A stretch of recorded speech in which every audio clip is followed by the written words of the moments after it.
안녕하세요. 건강지킴이 닥터 MBC 이영래입니다.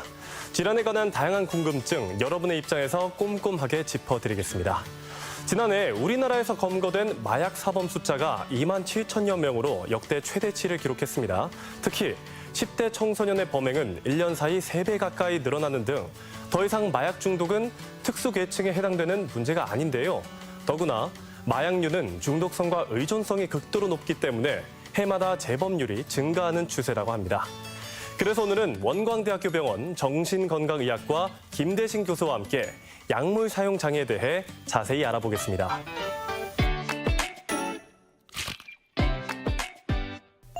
최근 마약이라는 단어를 일상생활에 쉽게 사용할 만큼 우리 사회에 심각한 문제로 떠오르고 있습니다. 더구나 마약 중독 증세로 2차 범죄에 노출될 위험이 높아지고 만성 질환이기 때문에 평생 관리가 필요하며 무엇보다 예방이 중요한데요. 그래서 오늘은 정신건강의학과 전문의 김대진 교수와 함께 약물 사용 장애에 대해 자세히 알아보겠습니다. 네, 안녕하십니까? 안녕하십니까. 네, 일단 먼저 요즘 이 마약과 관련한 뉴스가 정말 많은데 이 약물 사용 장애란 무엇인가요? 흔히 말하는 네. 우리가 흔히 말하는 중독이라는 질환입니다. 예. 이 중독의 정의는 사실 멈추지 못하는 것을 말하는데요. 그렇죠. 우리가 멈추지 못하는 거를 다 사실은 중독이라고 볼 수도 있습니다. 근데 이제 사용 장애라는 말이 붙은 거는 네. 장애라는 거는 그 중독으로 인해서 실제로 뭐 사회적이라든지 직업적, 대인관계적인 기능에 실제 문제가 생길 때를 우리가 장애라고 합니다. 아, 네. 네.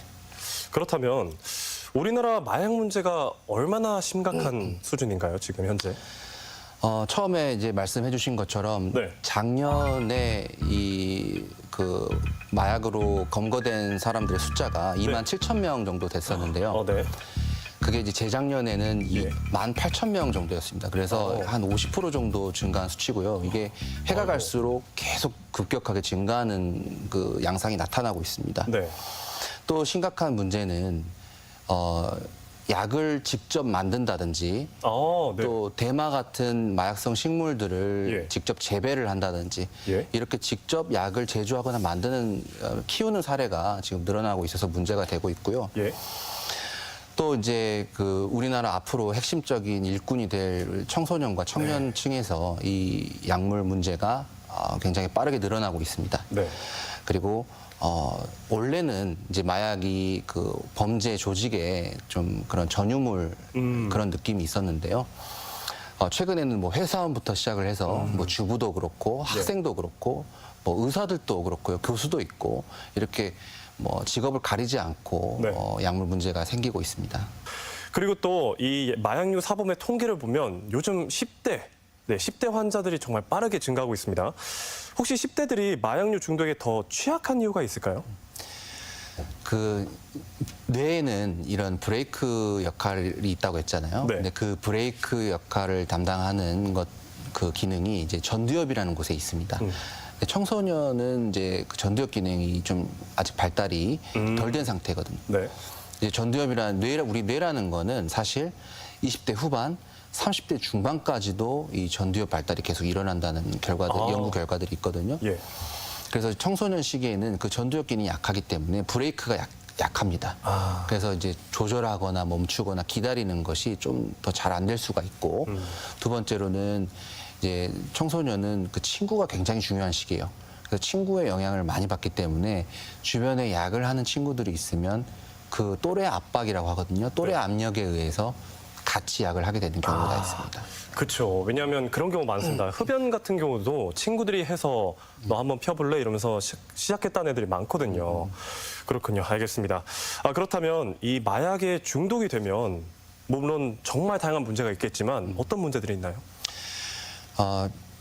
항상 말하는 것이 이제 마약을 하면 그 나쁘다라는 표현은 잘 쓰진 않습니다. 네. 마약을 했을 때 행복해지는 데 있어서 별로 효과가 없다라는 말씀을 많이 드리거든요. 네. 근데 이게 워낙 그 행복감이 인위적이고 일시적이기 때문에 그렇게 말씀을 드립니다. 근데 이 인위적인 행복감의 대가가 그 굉장히 심한데요. 이제 물론 이 중독이라는 것이 정도의 차이이기 때문에 네. 경미한 사람도 있어요. 근데 심한 경우에는 예를 들어 개인적인 부분 같은 경우에는 신체적인 부분, 정신적인 부분, 영적인 부분 이런 부분들이 다 손상이 오게 되고 그리고 그 개인의 주변적인 부분들로는 뭐 대인 관계라든지 네. 사회적인 부분 이런 또는 뭐 직업적 또 경제적 이런 부분들이 전반적으로 다 문제가 생기게 됩니다. 네. 또 이제 뭐 흔히 또 뇌가 녹아내린다 이런 표현을 네. 쓰기도 하거든요. 예. 이제 실제로 이 뇌에 있는 신경 세포들의 물리적인 손상과 어떤 기능적인 손상이 발생을 하거든요. 네. 또 검사를 해보면 뇌 부피도 줄어들어 있는 경우들이 있습니다. 네. 식물로 따지면 이제 뭐 산삼이나 인삼 보면 잔뿌리가 많아야지 그렇죠. 쳐주잖아요. 그리고 예. 실제로 뭐 식물을 키워보면은 잔뿌리가 많아야지 튼튼하게 자라거든요. 네, 잘 자라죠. 근데 이 마약 같이 중독성이 강한 물질을 사용하게 되면 이 신경 연결들이 다 끊어지게 돼서 잔뿌리들이 다 사라집니다.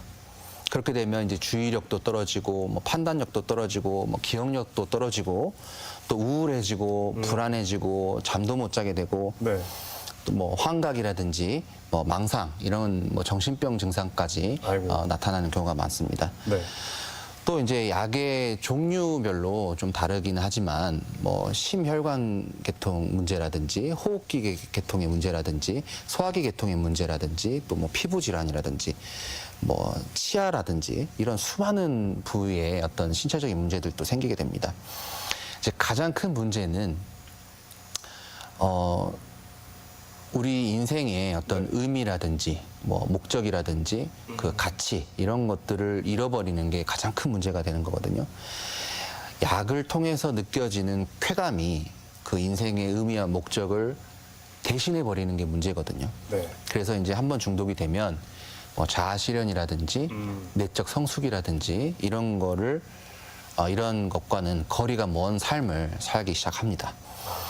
이제 계속 이렇게 중독이 진행을 되다가 점점점 이제 쾌감이 줄고 더 이상 약을 해도 이 행복감이 느껴지지 않게 되면 극도의 자괴감과 극도의 우울감과 극도의 자책감이 생기게 되거든요. 그럴 때 좀 자해나 자살 이런 것들이 일어나는 경우들이 종종 있습니다. 네.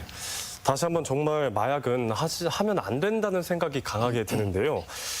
이 마약을 또 계속 찾게 되는 이유가 무엇일까요? 가장 근본적인 원인은 정상적이고 건강한 행복이 네. 부족해서입니다. 뭐 사실 모든 사람한테는 중독이 다 있거든요. 예. 뭐 일 중독이 있는 그렇죠. 사람도 있고, 예. 뭐 운동에 중독이 된 사람도 네. 있고, 요즘 많죠. 네, 뭐 자기 생각에 중독이 된 사람도 있고, 뭐 또는 뭐 여러 가지 탄수화물, 뭐 설탕, 뭐 인터넷, TV, 핸드폰 여러 가지 다 중독이 돼 있어요. 모든 사람들은 다 중독자입니다. 근데 그 정도의 차이가 있는 것이고 우리가 흔히 약물 사용 장애라고 하는 거는 그 정도가 심각한 걸 의미하는 거예요. 근데 이 심각할수록 사실은 건강한 행복이 그동안 부족했다라는 의미거든요. 네. 그렇다면 이 마약류 중독 환자들이 겪는 금단 증상 또는 후유증에는 어떤 것들이 있을까요? 이 금단이라는 거는 네. 약의 효과에 정반대되는 그 증상을 이제 금단 증상이라고 하거든요. 예를 들면 뭐 중추신경 흥분제의 경우에는 예. 그 흥분의 반대는 억제잖아요. 그렇죠. 그래서 정신적으로 뭔가 깔아앉고 무기력해지고 우울해지고 이런 종류의 금단 증상이 생기게 되는 거고요. 반대 성향. 그렇죠. 네. 중추신경 억제제의 경우에는 거꾸로 흥분하는 것들이 이제 금단으로 생깁니다. 그래서 뭐 술 오랫동안 드시는 분들이 술을 안 먹으면 손을 막 떠시거든요. 그쵸. 그런 거라든지 막 잠을 못 자기도 하고 불안해하고 초조하기도 하고 이런 예민해지고. 것처럼 예. 불안증, 뭐 초조증, 뭐 불면증 이런 것들이 나타나게 됩니다. 그리고 후유증 같은 경우에는 이제 신체적인 후유증, 그리고 정신적인 후유증, 그리고 어떤 그 영성적인 후유증, 자기 존재의 의미라든지 가치관이라든지 목적이라든지 이런 것들 여러 가지 영역의 이제 후유증이 생기게 됩니다. 그렇군요. 근데 또 그리고 이 마약을 했던 분들이 항상 하는 말이 약을 갈망하게 된다. 이렇다고 하는데 이 갈망을 이길 수 있는 방법은 없나요? 있습니다. 이제 갈망이라는 것이 약을 우리가 하게 되면 예. 마약을 하게 되면 사실 부정적인 감정들이 좀 마비가 돼요. 마취가 되고 마비가 돼서 제가 흔히 좀 쓰는 표현 중에 하나가 우리 해는 항상 떠 있잖아요. 태양은 항상 떠 있는데 네. 우리가 구름이 껴서 어두워지거든요.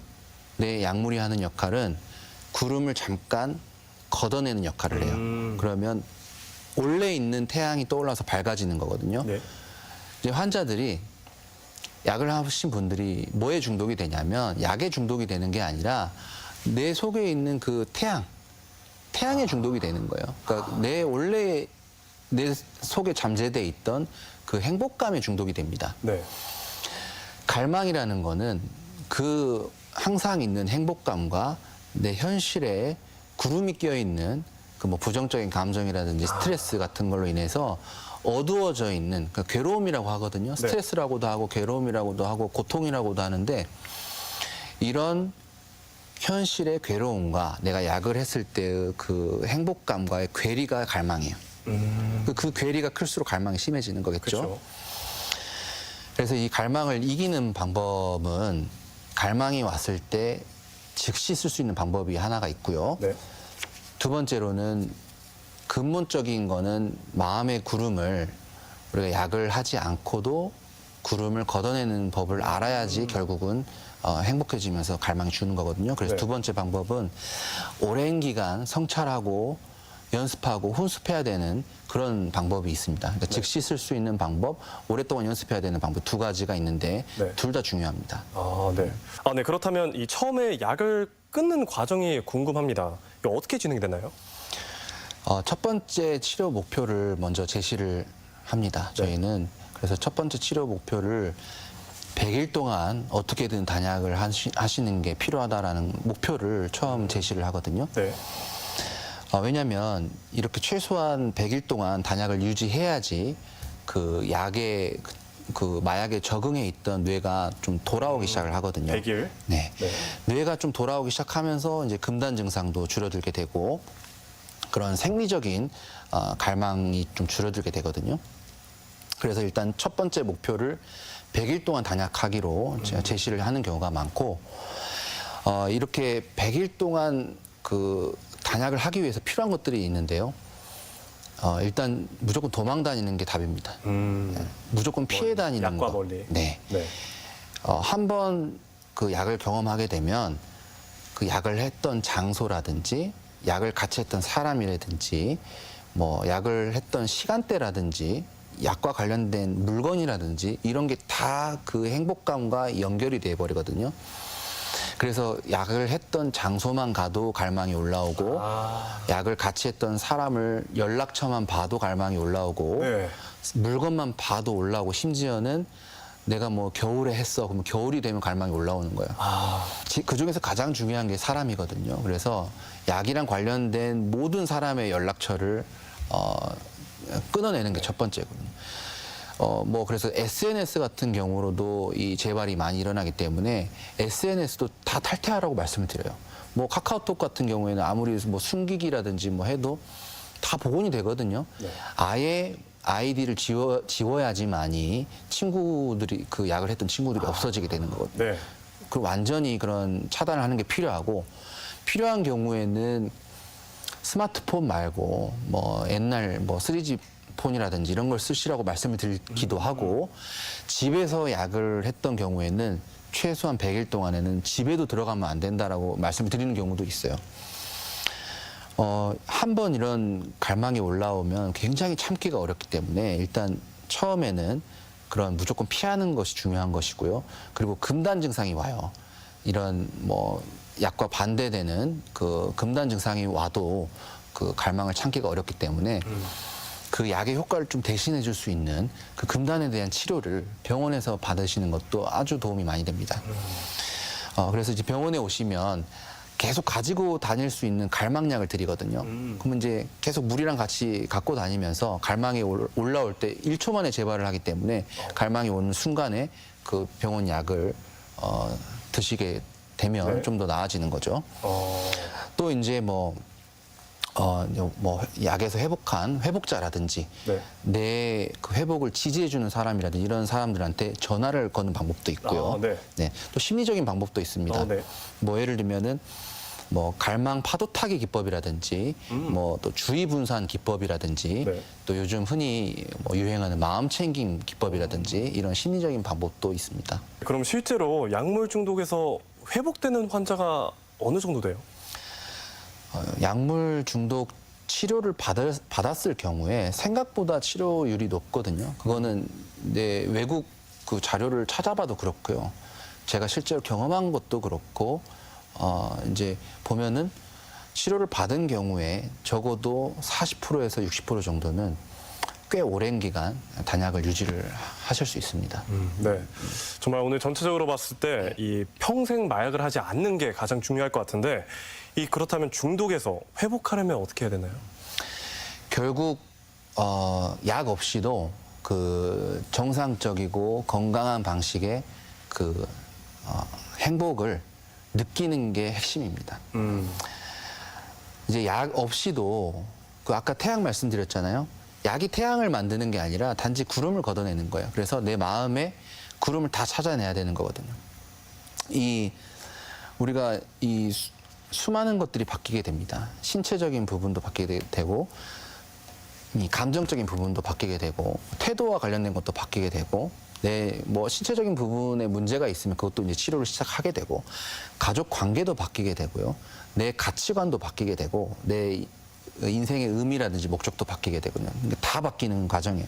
그래서 내 속에 있는 그 행복을 가로막는 구름을 다 하나씩 그 찾아보고 정직하고 겸손하게 죄책감 갖지 말고 다 찾아보고 하나하나 교정하고 이렇게 바뀌는 그런 과정이 이제 필요한 거거든요. 네. 다 바뀌어야 행복한 게 아니고 이제 이게 다 바뀌어야 행복하다 하면 막막하잖아요. 그렇죠. 예. 다 바뀌어야지 행복한 게 아니라 그 바뀌는 과정이 사실 굉장히 행복해요. 뭐 좀 더 구체적으로 말씀을 드리면 예를 들어서 ADHD가 있다. ADHD가 있으면 이 충동성 때문에 불편하거든요. 자꾸 뭐 그 계획을 잊어버리기도 하고 시간 관리, 돈 관리가 안 되기도 하고 이 그 충동성 때문에 자꾸 화를 낸다라든지 뭐 말을 급하게 하는 경우도 생기고 감정 조절이 안 될 때도 있고 예를 들면 뭐 이런 불편한 증상들이 생기는데 그걸 모르면 치료할 수가 없잖아요. 그걸 이게 문제가 되는구나라는 걸 발견을 해서 치료를 하게 되면 굉장히 또 그 전반적으로 좋아지는 경우가 많아요. 특히 이제 필로폰 하신 분들의 경우 ADHD가 있는 경우가 많아서 ADHD를 치료를 하면 이 마약 중독 증상이 좋아지는 경우가 아주 꽤 많이 있습니다. 네. 그래서 신체적인 문제가 있을 때 이런 치료도 필요한 거고요. 네. 또 우울증이라든지 불안증이 있을 때 그거를 정신치료도 하고 또 그런 우울증, 불안증 약도 먹고 해서 우울, 불안이 좋아지면 당연히 갈망이 줄어들게 되는 거고요. 또 이제 대인관계 개선이라든지 또 가족관계 문제가 있을 때 그런 것도 개선이 필요하고 또 생활 습관도 건강한 음식, 뭐 건강한 뭐 수면 이런 것들에 대해서도 변화를 하면 좋은 거고요. 네. 또 이제 미성숙한 우리 태도들 때문에 문제들이 생기는 경우가 많거든요. 그래서 이런 미성숙한 태도에서 성숙한 태도로 바뀌게 되면 우리가 점점 행복해집니다. 네.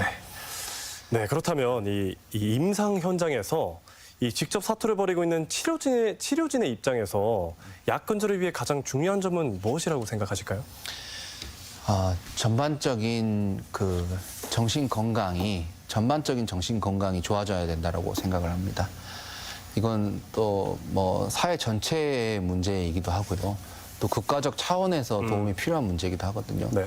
우리나라에 너무 비교하고 그렇죠. 너무 지나치게 그런 경쟁적인 문화 뭐 이런 것들이 청소년기 때는 우리나라 특징 청소년기 때는 뭐 올림피아드도 1등하고 막 그런데 노벨상 타는 사람들이 없잖아요. 그게 이제 즐거움이 좀 부족해서 그럴 수가 있는 거거든요. 네. 그런 식으로 전반적인 문화에 대한 것도 좀 변화가 필요할 수도 있을 것 같고 또 이 중독을 치료할 수 있는 그런 의료진이 너무 부족해요. 그리고 그 시설도 부족한 거고요. 그래서 이 의료진과 어떤 시설에 대한 좀 국가적인 차원의 투자가 좀 필요하지 않을까 이런 생각이 듭니다. 네. 그렇다면 만약 혹시나 내 주변 가족 또는 지인이 약물 사용 장애가 있는 경우 내가 어떻게 무엇을 할 수 있을까요? 쉽게 말씀드리면 네. 환자한테 약물을 사용하시는 분한테 좋은 것만 주시고 좋지 않은 거는 가능하면 안 주시면 됩니다. 쉽게 말씀드리면. 예. 근데 그 좋은 거라는 게 뭐냐면 관심과 교육은 좋은 거예요. 그렇죠. 예. 관심과 교육과 인내는 좋은 거예요. 그거는 얼마든지 주셔도 됩니다. 근데 좋지 않은 거는 뭐 강요라든지 간섭이라든지 네. 뭐 통제라든지 뭐 이런 거는 좋은 게 아니에요. 네. 그래서 관심은 유지하되 뭔가를 자꾸 통제하거나 간섭하려는 거는 내려놓는 것들이 좀 필요한 거고요. 그리고 이제 특히 제일 하지 말아야 될 것 중에 하나는 비난하는 거거든요. 지금까지 계속 말씀드린 것처럼 이 환자가 이 약을 하시는 분들이 뭐 의지가 없다라든지 나쁜 사람이어서 하는 게 아니에요. 한계가 있는 거거든요. 한계가 있어서 그러는 거고 몰라서 그러는 거예요. 모르는 거는 계속 알려주면 되는 것이고 한계가 있는 거는 한계를 넘어설 수 있게끔 계속 도와주면 되는 거예요. 그렇기 때문에 비난하는 거는 정말 도움이 안 됩니다. 비난하기보다는 책임을 지는 게 훨씬 나아요.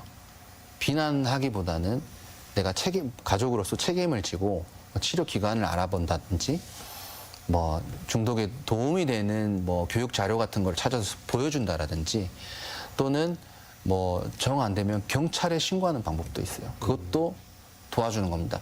경찰에 신고하는 과정에서도 비난하고 화내면서 경찰에 신고할 필요 없거든요. 내 가족을 보호한다는 마음으로 신고를 하시는 건 아무 문제가 없습니다.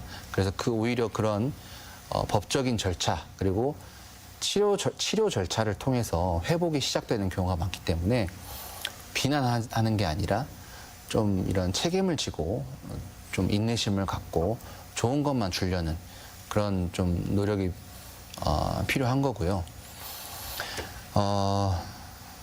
그렇습니다. 네. 오늘 정말 이 본인 또는 주변 사람한테 정말 일어날 수 있는 일에 대해서 유익한 정보를 너무 많이 알려주셨는데 그렇다면 마지막으로 당부의 말씀 부탁드리겠습니다. 이 중독이라는 거는 건강한 행복이 부족해서 생기는 질환입니다. 뭐 의지의 문제라든지 도덕적인 문제가 아닙니다. 그래서 이 죄책감은 굉장히 해롭습니다. 가족들 역시 이 비난하는 거는 도움이 되지 않습니다.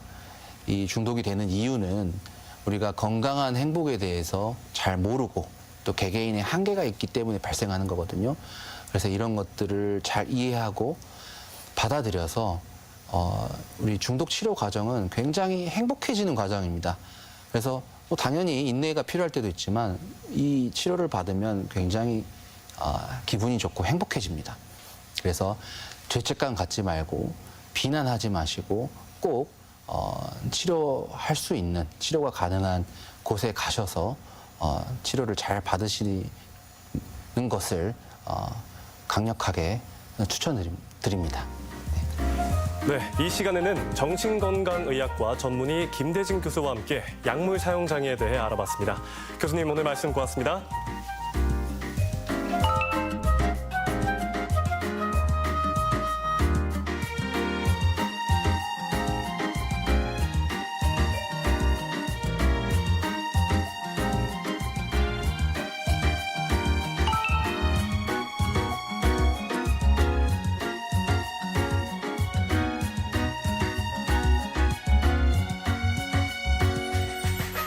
네, 무더운 여름 날씨는 우리 몸의 체온 조절을 어렵게 만들고 소화기 건강에도 영향을 미쳐 식중독과 같은 문제를 일으킬 수 있습니다. 그래서 특히 여름에는 체력과 건강 관리에 더욱 신경을 써야 하는데요. 먼저 충분한 물 섭취로 땀에 배출되는 수분을 충족시켜주는 것이 중요하고요. 기름진 음식보다는 소화가 잘 되는 음식을 선택하고 신선한 과일과 채소를 충분히 섭취해줘야 합니다. 그리고 게을러지기 쉬운 여름에도 규칙적인 운동은 물론 비교적 서늘한 아침, 저녁 시간에 실내 운동을 선택하는 것이 좋고요. 또 알코올과 카페인 섭취를 줄여서 숙면을 취할 수 있는 환경을 만들어주는 것도 여름철 건강 관리 방법이라고 합니다. 이 밖에 건강과 관련해 궁금증이 있다면 전주 MBC 홈페이지에 질문 남겨주시기 바랍니다. 닥터 MBC가 여러분의 궁금증을 풀어드리겠습니다. 저희가 준비한 소식은 여기까지입니다. 다음 주 이 시간에 다시 찾아뵙겠습니다. 고맙습니다.